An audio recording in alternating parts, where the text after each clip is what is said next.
Teman-teman,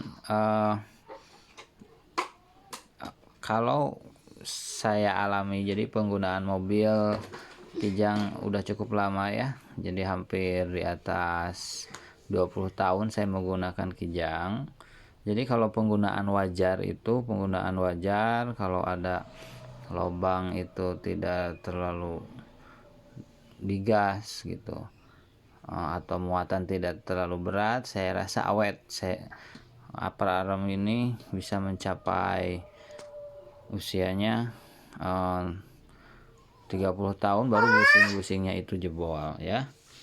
Ini kan fungsinya itu sebagai pegas ya, jadi diatur sama pegas torsi ya, karena sistem suspensi double wishbone, artinya knuckle di sini ditopang oleh dua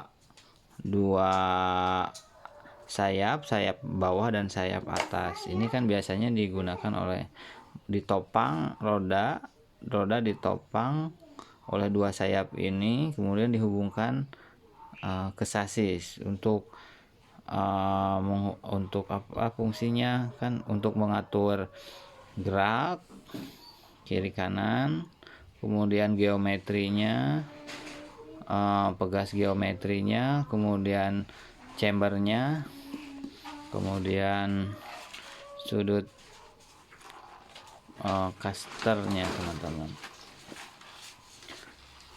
Teman-teman, gejala keruksakan biasanya yang paling utama, yang paling sering terjadi itu di bagian sayap depan. Jadi jika mobil teman-teman masih bawaan ori dan tidak ada gejala, saya rasa tidak usah diganti dengan yang ganti, cukup bagian yang rusaknya saja, karena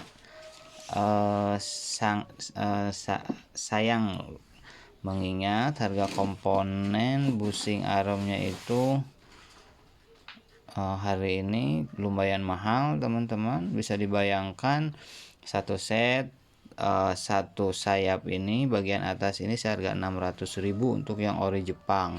Mungkin yang aftermarket seperti 55, tapi kan sudah tidak masuk akal. Artinya barang yang Jepangan impor itu sama dengan barang Aspira gitu. Artinya itu apakah benar-benar impor atau barang-barang manufaktur lokal yang memang berlabel impor gitu ya. Tapi yang bagus itu memang ori Jepang, tapi harganya sudah tidak masuk. Teman-teman, di mana sih angle pegasnya? Memang pegasnya ini ditahan oleh torsi, tetapi mana yang bergeraknya? Apakah asnya ini yang bergerak atau karetnya?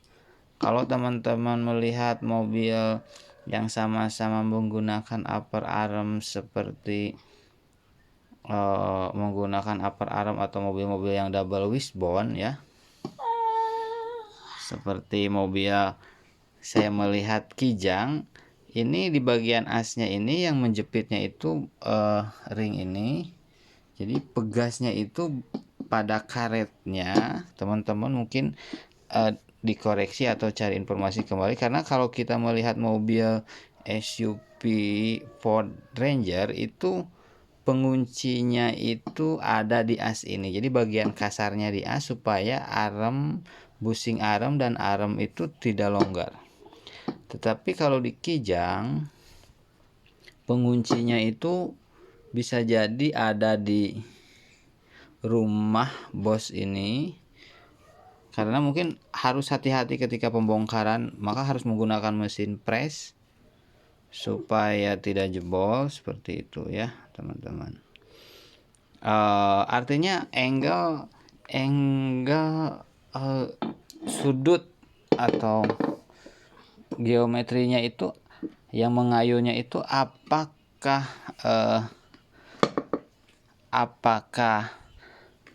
ini yang bergerak, ini tetap tertahan karena ini di press bagian sini. Kalau teman-teman bisa melihat beberapa YouTube-nya